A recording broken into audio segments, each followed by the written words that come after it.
എല്ലാവർക്കും സ്വാഗതം. ഈ റിവ്യൂ ഇഷ്ടപ്പെടുവാണെങ്കിൽ ഒന്ന് ലൈക്ക് ചെയ്തും സബ്സ്ക്രൈബ് ചെയ്തും സപ്പോർട്ട് ചെയ്യണേ. അപ്പോൾ ജോലിയൊക്കെ കഴിഞ്ഞതിന് ശേഷം ജലജ ഡൈനിങ് ടേബിളൊക്കെ തുടച്ചുകൊണ്ടിരിക്കുമ്പോഴാണ് നയന ഫുഡ് കഴിച്ചിട്ട് ഇറങ്ങി വരുന്നത്.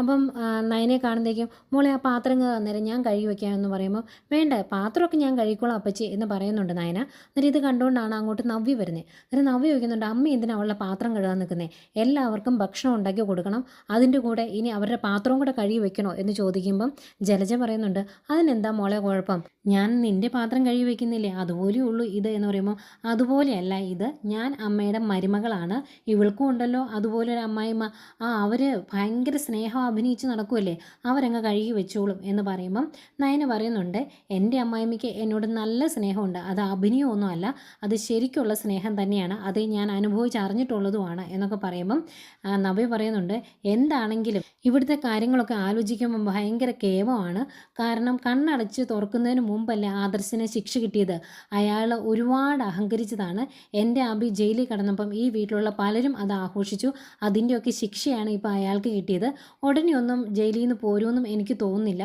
പിന്നെ ഈ സമയത്ത് നിൻ്റെ കാര്യം ഓർത്ത് എനിക്ക് വിഷമം തോന്നേണ്ടതാണ്, പക്ഷേ എനിക്കിപ്പം യാതൊരു വിഷമവും തോന്നുന്നില്ല, അതിന് കാരണം എൻ്റെ അബി ജയിലിൽ കിടന്നപ്പം നിങ്ങളാരും എന്നോട് യാതൊരു കരുണയും കാണിച്ചിട്ടില്ല, എൻ്റെ അനിയത്തിമാർ രണ്ടുപേരും എന്നോട് ഒരു കരുണയില്ലാതെയാണ് പെരുമാറിയത്, എന്നെ തള്ളിക്കളഞ്ഞത് എന്നൊക്കെ ഇങ്ങനെ പറയും കേട്ടോ. അന്നേരം നയന പറയുന്നുണ്ട് ഞങ്ങളങ്ങനെ തള്ളിക്കളഞ്ഞിട്ടുണ്ടെങ്കിൽ അത് അംഗീകരിച്ചിട്ടുണ്ടെങ്കിൽ ജയിലിൽ കിടന്നത് അംഗീകരിച്ചിട്ടുണ്ടെങ്കിൽ അതിന് വ്യക്തമായ കാരണങ്ങളുണ്ട്, അത് ചേച്ചിയുടെ ഭർത്താവിനും ഈ നിൽക്കുന്ന അമ്മായിമ്മയ്ക്കും ഒക്കെ അറിയാം, ഇത് കൂടുതലൊന്നും എന്നെ കൊണ്ട് പറയിപ്പിച്ചേക്കരുത് എന്ന് പറഞ്ഞിട്ടാണ് നയന അങ്ങോട്ട് പോകുന്നത്. നയന എന്നും പറയുന്ന ഡയലോഗാണ് ഇതിൽ കൂടുതൽ എന്നെ കൊണ്ട് പറയിപ്പിക്കരുത് എന്ന്. എന്നാലും നയന അങ്ങ് പോയി കഴിയുമ്പോഴേക്കും നവ്യ ഇങ്ങനെ കുറച്ച് നേരം ഇങ്ങനെ സംശയിച്ച് നിന്നിട്ട് ജലജ നോക്കുവാണേ. അന്നേരം ജലജ പറയുന്നുണ്ട് മോളെ അവൾ പറയുന്നതൊന്നും മോള് കാര്യമാക്കണ്ട, ഇവളുടെ അമ്മായിമ്മയും കൂടി ആദർശിന് വെള്ളം പൂശാൻ നടക്കുവാണ്, അവൻ നല്ലവനാണ് എന്ന് കാണിക്കാൻ വേണ്ടിയാണ് ഈ രീതിയിൽ ഓരോന്ന് ചെയ്യുന്നത് എന്നൊക്കെ പറയുമ്പം നവ്യ പറയുന്നുണ്ട് ഇവരുടെയൊക്കെ മനസ്സിൻ്റെ ദുഷിപ്പ് കൊണ്ടാണ് അയാൾ ജയിലിൽ പോയി കിടക്കുന്നത്, ഉടനെ ഒന്നും ജയിലിൽ നിന്ന് ഇറങ്ങിയല്ല, ഇപ്പം വീടിൻ്റെ പുറത്തേക്ക് ഇറങ്ങുമ്പം ഇത്തിരി ആശ്വാസമുണ്ട്, അല്ലെങ്കിൽ രാവിലെയും വൈകിട്ടും അയാളെ കാണേണ്ടി വരുമായിരുന്നു, അത് എനിക്ക് ഒട്ടും ഇഷ്ടമല്ലായിരുന്നു, ഇപ്പം മനസ്സമാധാനമുണ്ട്, ആ ജയിലിൽ തന്നെ കിടന്നാൽ മതിയായിരുന്നു, തിരിച്ചിങ്ങോട്ട് വരാതിരുന്നാൽ മതിയായിരുന്നു എന്നൊക്കെ നവ്യ പറയുന്നുണ്ട്. അതിനെ പ്രോത്സാഹിപ്പിച്ചു കൊടുക്കുന്നുമുണ്ട് ജലജ. ഇതെല്ലാം കേട്ടുകൊണ്ട് നയന തൊട്ടപ്പുറത്ത് നിൽപ്പണ്ടേ, കുറച്ചു നേരം അത് കേട്ടിങ്ങനെ നിന്നതിന് ശേഷം മുഖമൊക്കെ വീർപ്പിച്ച് ദേഷ്യപ്പെട്ട് അകത്തേക്ക് പോകുന്നു. പിന്നീട് നന്ദുവിനെ കാണിക്കുന്നുണ്ട്. നന്ദു ഇങ്ങനെ ഓരോന്നൊക്കെ ആലോചിച്ചുകൊണ്ടിരിക്കുന്ന സമയത്ത് നവീൻ വിളിക്കുന്നു. നവീൻ വിളിച്ചിട്ട് സംസാരിക്കുന്നു, എങ്ങനെയുണ്ട് ഇപ്പോൾ സുഖമായി തുടങ്ങിയോ, കാലിൻ്റെ വേദന കുറഞ്ഞോ എന്നൊക്കെ ചോദിക്കുമ്പം അങ്ങനെ പെട്ടെന്ന് കുറയില്ലല്ലോ, ചെറിയ പൊട്ടലുണ്ടല്ലോ, അതുകൊണ്ട് പയ്യെ കുറയുള്ളൂ, ഞാൻ അമ്മയുടെ തോളെ പിടിച്ച് അത്യാവശ്യം നടക്കാനൊക്കെ ശ്രമിക്കുന്നുണ്ട് എന്നൊക്കെ പറയുക. എന്നിട്ട് ചോദിക്കുന്നുണ്ട് നന്ദു ഭക്ഷണം കഴിച്ചോ എന്ന്. അന്നേരം ഞാൻ ഭക്ഷണം കഴിച്ചില്ല, നവീനേട്ടൻ കഴിച്ചോ എന്ന് ചോദിക്കുമ്പോൾ ഞാനും കഴിച്ചില്ല എന്ന് പറയും. അന്നേരം അതെന്താ നവീനേട്ടൻ കഴിക്കാത്തതെന്ന് ചോദിക്കുമ്പോൾ എനിക്ക് കഴിക്കാൻ തോന്നിയില്ല, ആകെ വിഷമമായിരുന്നു എന്ന് പറയുമ്പോൾ അതെന്താ അങ്ങനെയെന്ന് ചോദിക്കും. അന്നേരം നവീൻ പറയുവാണ് നന്ദുവിൻ്റെ കാലിന് ഇങ്ങനെ വന്നിരിക്കുവാണല്ലോ എന്ന് ഓർത്തിട്ടാണ് ഭക്ഷണം കഴിക്കാൻ പറ്റാത്തത് എന്ന്. അന്നേരം അതിനെന്തിന് ഇത്ര വിഷമിക്കുന്നത് എന്ന് ചോദിക്കും നന്ദു. എന്നിട്ട് അതിൻ്റെ കൂടെ നന്ദു പറയുവാണ് ഓ നവീനേട്ടന് വേണ്ടിയാണല്ലോ ഞാൻ കോടതിയിൽ സാക്ഷി പറഞ്ഞത്, അതുകൊണ്ടാണല്ലോ എനിക്കിങ്ങനെ വന്നത്, അതിൻ്റെ സങ്കടം ആയിരിക്കൂലേ എന്ന് ചോദിക്കുമ്പോൾ പിന്നെ സങ്കടം തോന്നാതിരിക്കുമോ എന്ന് നവീൻ തിരിച്ചു പറയും. അന്നേരം നന്ദു പറയുന്നുണ്ട് അതും ഓർത്ത് നവീനേട്ടൻ വിഷമിക്കേണ്ട കാര്യമില്ല, എൻ്റെ കക്ഷികൾക്ക് വേണ്ടിയല്ലേ നവീനേട്ടൻ കോടതിയിൽ വാദിച്ചത്, അതുകൊണ്ട് ഞാൻ അതൊന്നും കാര്യമാക്കി എടുത്തിട്ടൊന്നുമില്ല, ഇതൊക്കെ സംഭവിക്കാൻ സാധ്യതയുണ്ട് എന്ന് നവീനേട്ടൻ എനിക്ക് മുന്നറിയിപ്പ് തന്നുവല്ലായിരുന്നോ, അതുകൊണ്ട് ഇതൊന്നും കാര്യമാക്കേണ്ട കാര്യമില്ല എന്നൊക്കെ പറയുന്നു. ഇതൊക്കെ കേട്ട് കഴിഞ്ഞെങ്കിൽ നവീൻ എന്നാൽ ഞാൻ പിന്നെ എപ്പോഴെങ്കിലുമൊക്കെ വിളിക്കാം കേട്ടോ, ഇടയ്ക്കൊക്കെ വിളിക്കാവേ എന്നൊക്കെ പറഞ്ഞിട്ട് ഫോൺ വയ്ക്കുവാണേ. ഫോൺ വെച്ച് കഴിഞ്ഞ് നന്ദു ഓർക്കുക എൻ്റെ കാമുകൻ എന്താ എന്നെ വിളിക്കാത്തത്, ഞാനിവിടെ വെറുതെ പോസ്റ്റായിട്ട് ഇരിക്കുവാന്ന് അവൻ അറിയത്തില്ലേ, എന്നിട്ടും വിളിച്ചില്ലല്ലോ എന്നൊക്കെ ഓർക്കുമ്പോഴേക്കും അനിയുടെ ഫോൺ കോൾ വരുന്നു. അന്നേരം ഫോൺ എടുത്തിട്ട് എടാ ഞാൻ നിന്നെപ്പറ്റി ഇപ്പം ആലോചിച്ചേ ഉള്ളൂ എന്ന് പറയുമ്പോൾ നീ എന്നെപ്പറ്റിയൊക്കെ ഓർക്കാറുണ്ടോ എന്നാണ് അനിയുടെ മറു ചോദ്യം. അന്നേരം അതെന്താ നീ അങ്ങനെ ചോദിക്കുന്നത്, നിന്നെപ്പറ്റിയല്ലാതെ ഞാൻ വേറെ ആരെപ്പറ്റി ആലോചിക്കാനാ എന്നിങ്ങനെ പറയും. എന്നിട്ട് അതിൻ്റെ കൂടെ പറയുവാണ് പിന്നെ വേറൊരാളെ എന്നെ വിളിച്ചായിരുന്നു നവീനേട്ടൻ എന്ന് പറയുമ്പോഴേക്കും അവൻ എന്തിനാണ് നിന്നെ വിളിച്ചത് എന്ന് ചോദിക്കും അനി. അന്നേരം പറയുവാണ് വേറെ ഒന്നിനുമല്ല, എൻ്റെ വിശേഷങ്ങൾ അറിയാനാണ് വിളിച്ചിട്ട്, കാലിന് കുറവുണ്ടോ, ഭക്ഷണം കഴിച്ചോ എന്നൊക്കെ ചോദിച്ചു എന്ന് പറയുമ്പോൾ അവൻ എല്ലാ കാര്യങ്ങളും ഇങ്ങനെ വിളിച്ച് ചോദിക്കുമോ എന്ന് ചോദിക്കുമ്പോൾ ഇടയ്ക്കൊക്കെ വിളിക്കാറുണ്ട് എന്ന് പറയും. എന്നിട്ട് നന്ദു അതിൻ്റെ കൂടെ പറയുക പിന്നെ നവീനേട്ടൻ ഒരു മാന്യനല്ലേ, നിന്നെപ്പോലെ അല്ലല്ലോ എന്ന്. അന്നേരം അതെന്താ നീ അങ്ങനെ പറഞ്ഞേ, ഞാൻ എന്നാ മാന്യനല്ലേ എന്ന് ചോദിക്കുമ്പോൾ അതെ, പക്ഷേ നവീനേട്ടൻ്റെ അത്രയൊന്നും ഇല്ലല്ലോ, നവീനേട്ടൻ പൊളിയല്ലേ എന്നിങ്ങനെ പറയുമ്പോഴേക്കും എനിക്ക് ഇച്ചിരി ദേഷ്യം വരുവേ. എന്നാൽ ശരി, ഞാൻ പിന്നെ വിളിക്കാം എന്ന് പറഞ്ഞിട്ട് ഫോൺ വയ്ക്കാൻ തുടങ്ങുക. അന്നേരം എന്താണ് പെട്ടെന്ന് ഫോൺ വയ്ക്കുന്നത് എന്ന് ചോദിക്കും. ഒന്നുമില്ല എന്ന് പറയുമ്പം എനിക്കറിയാം എത്ര വലിയ സ്നേഹിതനാണ് എന്ന് പറഞ്ഞാലും സ്നേഹിക്കുന്ന കാമുകി വേറൊരാളെ പൊക്കി പറയുന്നത് ഒരാണും സഹിക്കുകയില്ല, അതല്ലേ എന്ന് ചോദിക്കും. അന്നേരം അത് നിനക്കറിയാലോ, പിന്നെ എന്തിനാ നീ അങ്ങനെ ഇനിമാത്രം പൊക്കി പറയുന്നത് എന്ന് ചോദിക്കുമ്പോൾ എടാ നീ ഒരു കാര്യം മറന്നു പോകരുത്, നിന്നെയും നിൻ്റെ കുടുംബത്തെയും രക്ഷിച്ചത് നവീനേട്ടനാണ്. കോടതിയിൽ കേസ് വാദിച്ച് ആ അവസ്ഥയും ആ കാര്യങ്ങളും ഒന്നും നീ മറന്നു പോകരുത്. പിന്നെ ഇനി അനാമികയുടെ കയ്യിൽ നിന്ന് നിന്നെ രക്ഷിക്കേണ്ടതും നവീനേട്ടൻ തന്നെയാണ്, അതിൻ്റെ നന്ദി നിനക്ക് എന്നും കാണണം എന്ന് പറയുമ്പം അനി പറയുന്നുണ്ട് ആ നന്ദിയൊക്കെ എനിക്കുണ്ട്, അതൊക്കെ മനസ്സിൽ വെച്ച് തന്നെയാണ് ഞാൻ പെരുമാറുന്നത് എന്നൊക്കെ പറഞ്ഞിട്ട് അനി ഫോൺ വയ്ക്കുന്നു. ഫോൺ വെച്ച് കഴിഞ്ഞാൽ അനി ഓർക്കുന്നുണ്ട്, ഈശ്വര ഇനിയിപ്പോൾ എന്നെ ചെയ്യുന്നേ, നവീൻ്റെ മനസ്സിൽ നിന്ന് എങ്ങനെയെങ്കിലും നന്ദുവിനെക്കുറിച്ചുള്ള ചിന്തകൾ മാറ്റണം. അവൻ ഈ സ്നേഹബന്ധം ഇപ്പം നന്ദുവിനോട് പറഞ്ഞില്ല എങ്കിലും ഞങ്ങളുടെ വീട്ടുകാർ അറിഞ്ഞിട്ടുണ്ടെങ്കിൽ അവരതിന് മുൻകൈ എടുക്കും.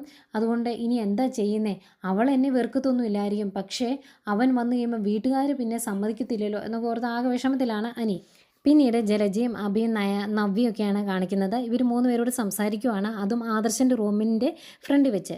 ജലജ അഭിയോട് ചോദിക്കുവാണ്, എടാ ആദർശ് അങ്ങ് ദുബായിൽ ജയിലിലാണ് എന്നുള്ള കാര്യം നമ്മുടെ നാട്ടുകാരൊക്കെ അറിയണ്ടേ, എങ്കിലല്ലേ അവർ ഓരോ കാര്യങ്ങൾ ഇവിടെ വിളിച്ച് ചോദിക്കുമ്പോൾ ഇവർ നാണം കിടുകയുള്ളൂ, അല്ലാതെ ഇതുകൊണ്ട് നമുക്ക് എന്താ പ്രയോജനം എന്നൊക്കെ ചോദിക്കുമ്പം അമ്മ അതിന് ചില സാങ്കേതിക തടസ്സങ്ങളുണ്ട്, അതുകൊണ്ടായെന്ന് പറയുമ്പം എന്ത് സാങ്കേതിക തടസ്സം, നീ ഈ കാര്യങ്ങൾ ആ അനാമികയോടും അവളുടെ അച്ഛനോടും പറഞ്ഞാൽ മതി, അവരിത് എല്ലാവരോടും പറഞ്ഞോളും, അതോടുകൂടി ഇവിടെയുള്ള എല്ലാവരുടെയും മനസമാധാനം ഒന്നുകൂടി ഒന്ന് പോകും.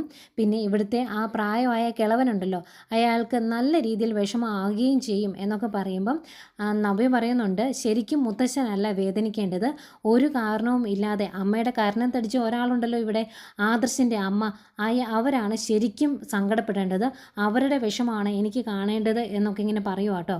അന്നേരം ജലജ പറയുന്നുണ്ട്, അതൊക്കെ നേരാ, അങ്ങനെ ചെയ്യണമെങ്കിൽ ഈ വിവരം എങ്ങനെയെങ്കിലും ന്യൂസുകാരെ അറിയിക്കണം, അതിനുള്ളതൊക്കെ നീ ചെയ്യ്, അങ്ങനെ ന്യൂസൊക്കെ വന്നു കഴിഞ്ഞാലേ ഇവിടെയുള്ളവർ ഒന്ന് തകരുള്ളൂ, അവരുടെ വിഷമം കാണുന്നത് നമുക്കൊരു സന്തോഷമല്ലേ എന്നൊക്കെ പറയുവാണ്.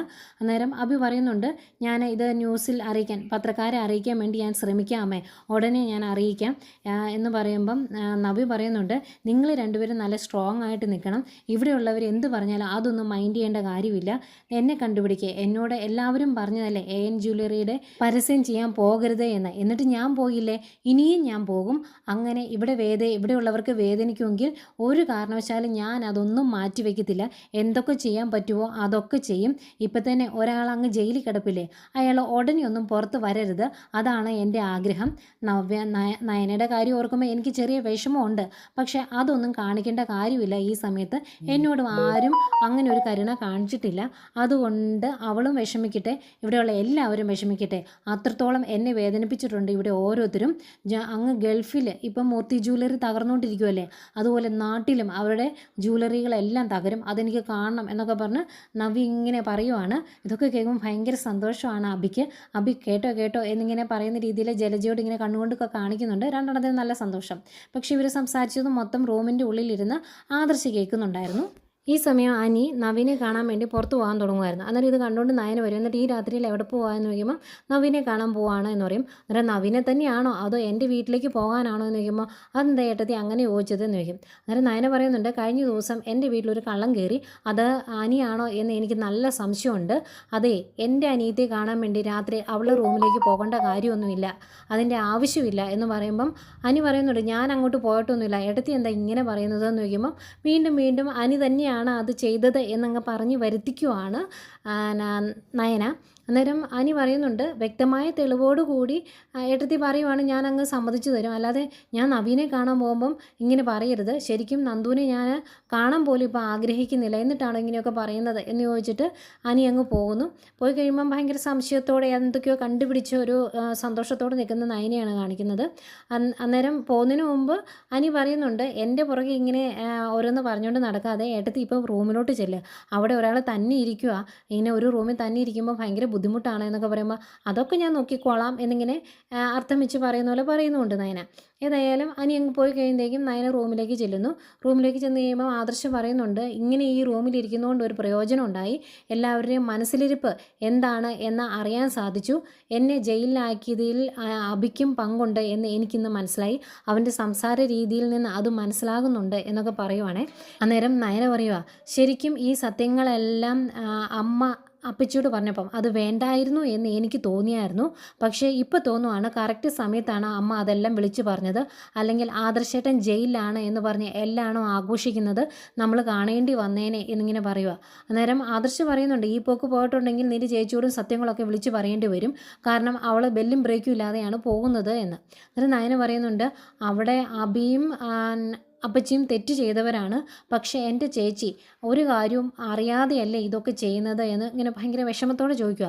അന്നേരം ആദർശ് എന്നാൽ പോട്ടെ, സാരമില്ല, ഒരു കാര്യം ചെയ്ത് നമുക്കൊന്ന് പുറത്തു പോകാം എന്ന് പറയുന്നു. നേരം നയന പറയുന്നുണ്ട്, കുറച്ചുകൂടെ കഴിഞ്ഞിട്ട് പോകാം, ഇപ്പം അനി പുറത്തേക്ക് പോയേ ഉള്ളൂ, ഞാൻ ചോദിച്ചപ്പോൾ നവീനെ കാണാനാണ് എന്നാണ് പറഞ്ഞത്, ഞാൻ കഴിഞ്ഞ ദിവസം എൻ്റെ വീട്ടിൽ കള്ളം കയറിയ കാര്യം പറഞ്ഞില്ലേ, അത് വെച്ച് നോക്കുമ്പോൾ അനിയാണോ എന്ന് എനിക്ക് സംശയമുണ്ട്, നവീനെ കാണാനാണോ എൻ്റെ വീട്ടിലേക്കാണോ പോകുന്നത് എന്ന് അറിയത്തില്ല എന്നൊക്കെ പറയുമ്പം അവർ തമ്മിലുള്ള ബന്ധം ഇപ്പോഴും ഉണ്ടല്ലേ എന്ന് ചോദിക്കുവാണ് ആദർശ്. അന്നേരം ഉണ്ടെന്നാണ് എൻ്റെ വിശ്വാസം, അനി ഇങ്ങനെയൊക്കെ പറയുന്നുണ്ടെങ്കിലും ഈ ഒരു കാര്യത്തിൽ അവരെ വിശ്വസിക്കാൻ പറ്റില്ല എന്നൊക്കെ പറയും. ഏതായാലും ഡ്രസ്സൊക്കെ മാറി രണ്ടുപേരുടെ പുറത്തേക്ക് രാത്രിയിൽ ഒരു ഡ്രൈവിന് പോകാൻ വേണ്ടി തീരുമാനിച്ച് നിൽക്കുന്നത് കാണിക്കുന്നു. പിന്നീട് നമ്മുടെ അനിയെ കാണിക്കുന്നുണ്ട്. അനി നവീൻ്റെ അടുത്ത് ചെല്ലുന്നു. നവീന് ഇത്രയും നാളായിട്ട് നീ പറഞ്ഞിട്ടില്ല അവളോട്, എന്ത് കാര്യം ചെയ്യാനാ, നിന്നോട് പറഞ്ഞത് വെറുതെ വേസ്റ്റായി എന്നൊക്കെ പറഞ്ഞ് എന്നും പറയുന്ന പോലെ കുറേ കുറ്റപ്പെടുത്തുന്നു. അന്നേരവും അനി പറയുന്നുണ്ട്, എടാ ഈ സമയത്ത് അവളോട് എങ്ങനെയാണ് പറയുന്നത്, അവൾക്ക് കാല് വയ്യാതെ ഇങ്ങനെ റെസ്റ്റ് എടുത്തിരിക്കുന്ന സമയത്ത് ഇത് പറഞ്ഞ് ശരിയാകില്ല, പ്രത്യേകിച്ച് അവളുടെ വീട്ടുകാരെ അവൾ പിന്നെ ശല്യം ചെയ്യാൻ തുടങ്ങും എന്നൊക്കെ പറയുവാണ്.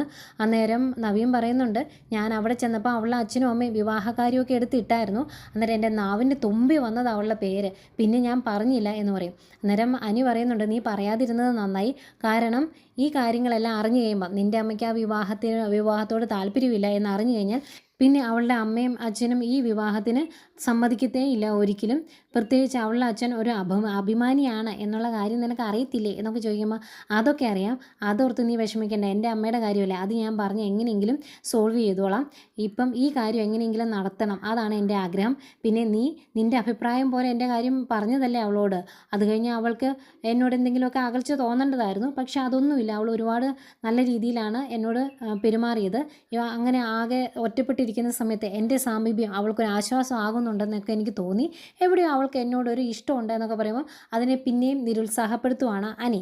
അവൾക്ക് അങ്ങനെയൊന്നുമില്ല, അവൾ സ്വന്തം ഏട്ടനെ പോലെയാണ് കരുതുന്നത്, അവൾ എനിക്ക് അന്ന് തന്ന മറുപടി എന്നെ ഒരു പെങ്ങളെ പോലെയേ നവീനേട്ടൻ കാണുള്ളൂ എന്നാണ്, ആ രീതിയിലുള്ള സ്നേഹമാണ് നിന്നോട് കാണിക്കുന്നത് എന്നൊക്കെ പറയുമ്പം നവീൻ ചോദിക്കുന്നുണ്ട്, അതെ ഞാൻ ഈ കാര്യങ്ങളെല്ലാം പറയുമ്പം നീ എപ്പോഴും എന്നെ നിരുത്സാഹപ്പെടുത്താറാണ് ഉള്ളത്, അതുകൊണ്ട് ഞാനൊരു കാര്യം തുറന്നു ചോദിച്ചോട്ടെ, ശരിക്കും നിനക്ക് അവളോട് എന്തെങ്കിലും ഒരു ഇഷ്ടമുണ്ടോ, അതുകൊണ്ടാണോ നീ എപ്പോഴും എന്നെ നിരുത്സാഹപ്പെടുത്തുന്നത്, അങ്ങനെ എന്തെങ്കിലും ഉണ്ടെങ്കിൽ നീ എന്നോട് തുറന്ന് പറയണം എന്ന് നവീൻ പറയുമ്പോൾ ആകെ ഞെട്ടിയിരിക്കുന്ന അനിയാണ് കാണിക്കുന്നത്.